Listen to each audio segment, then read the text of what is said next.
After a devastating night of explosions in Kyiv, is the backfire no one saw coming now Russia's boldest claim yet, that Ukraine's own air defenses, not Moscow's missiles, caused the most shocking damage? As parts of Kyiv burn following a massive Russian raid, is Moscow now pointing the finger at US-supplied weapons, trying to shift blame onto Washington systems instead of its own strikes? In the chaos of the overnight barrage, did one of Ukraine's own Patriot missiles really hit the Pechersk Lavra complex, as Russia now claims, or is this just another information war twist? If a US hand-me-down Patriot system is found responsible, did Washington's prized air defense shield just hand Russia its biggest propaganda win since the war began? As Kyiv endured a massive overnight barrage of Russian missiles and drones, Moscow moved quickly to deny that its forces had hit the city's famous monastery complex. On June 14, Russia insisted that its overnight strikes were aimed strictly at drone factories and other military industry sites inside Ukraine's capital, not religious landmarks. The attack unfolded during what Kyiv described as its heaviest air raid in nearly 2 weeks, with air raid sirens and interceptor launches echoing across the city for hours. Amid the chaos, a fire broke out at Kyiv's Pechersk Lavra monastery complex, sending flames and smoke into the night sky and sparking immediate outrage and confusion. Ukrainian and Western officials quickly accused Russia of striking the religious complex, portraying it as yet another example of Moscow's disregard for civilian and cultural sites.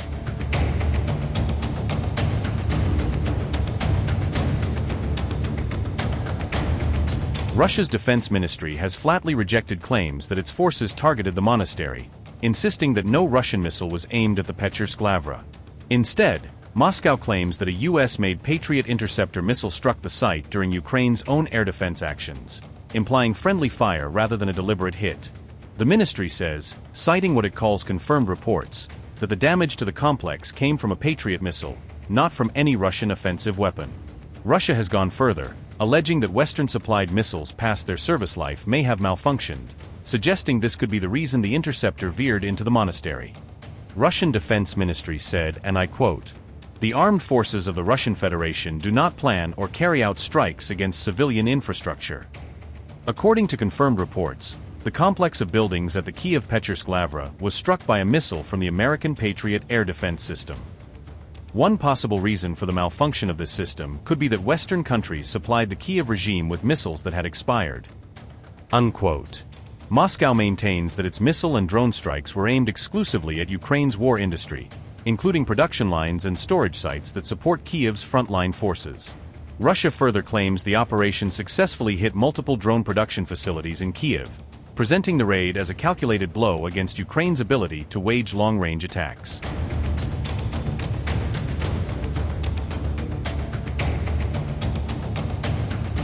Russia launched a massive overnight missile and drone assault on Kyiv, once again placing Ukraine's capital under sustained attack. Ukrainian authorities said at least 4 people were killed and 23 others injured during the June 15 strike.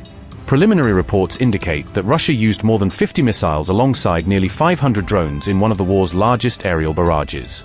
Ukraine also claimed that several Zircon hypersonic missiles were among the weapons launched during the attack. A major strike reportedly hit the historic Assumption Cathedral inside the renowned Kyiv Pechersk Lavra complex. The monastery is regarded as one of Ukraine's most important religious, cultural, and historical landmarks. According to officials, the strike marked only the 3rd time the site has been damaged since the end of World War II. Ukrainian religious leaders condemned the attack, describing it as a crime against history, culture, and Christianity. This as explosions were reported across the city throughout the night as air defense systems worked to intercept incoming threats. Apartment buildings sustained damage in the Obolon, Solomiansky, Pechersk, Podol, and Shevchenkivsky districts of Kyiv. Warehouses, commercial properties, homes, and a vegetable market were also reportedly damaged in the strikes. Russia also targeted transmission lines, leaving around 140,000 electricity subscribers without power as authorities assessed the full extent of the damage.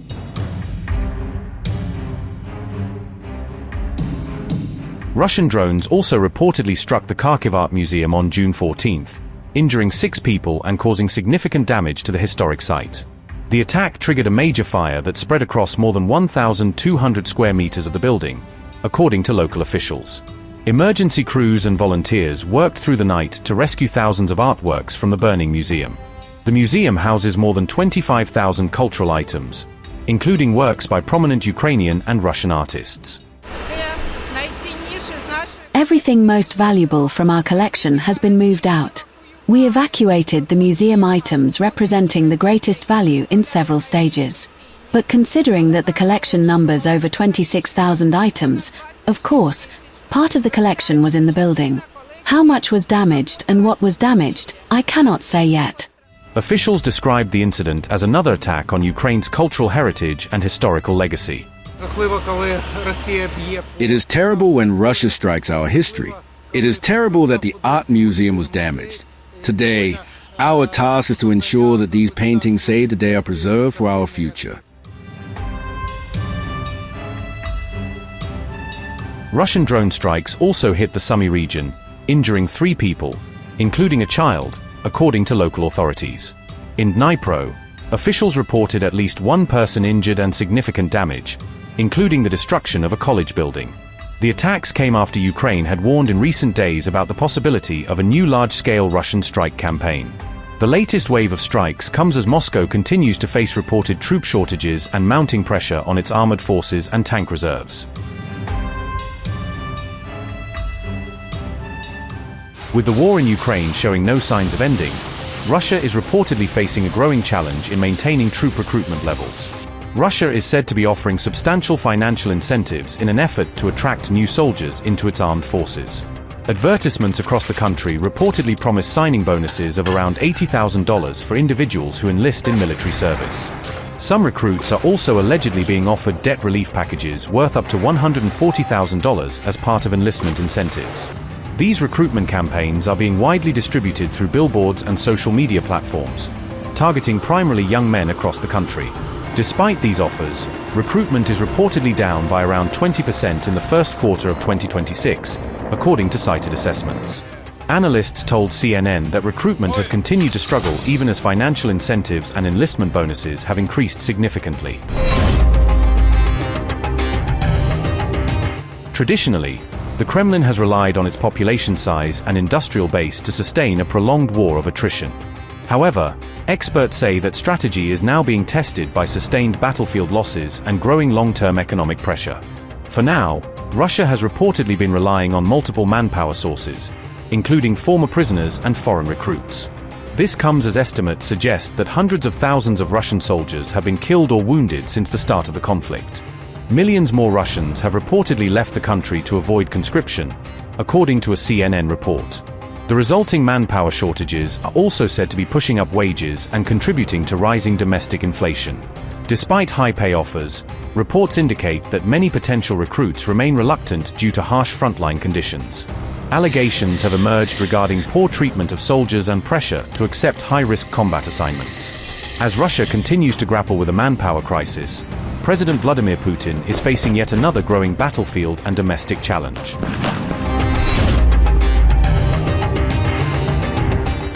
Russia's vast Cold War-era tank reserves are reportedly approaching critical depletion, according to recent assessments of military storage facilities. Satellite imagery suggests that around 2,088 tanks remain in storage across multiple depots throughout the country. These stockpiles reportedly include a mix of older models such as T-54, T-55, T-60TO, T-64, T-70TWO, and T-80 variants. Analysts say many of these vehicles are now in poor condition after spending years exposed to outdoor storage and limited maintenance.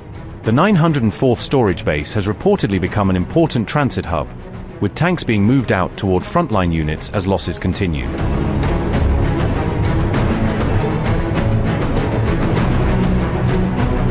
Russia entered the war with an estimated stock of over 20,000 Soviet-era main battle tanks, forming the backbone of its early armored capability.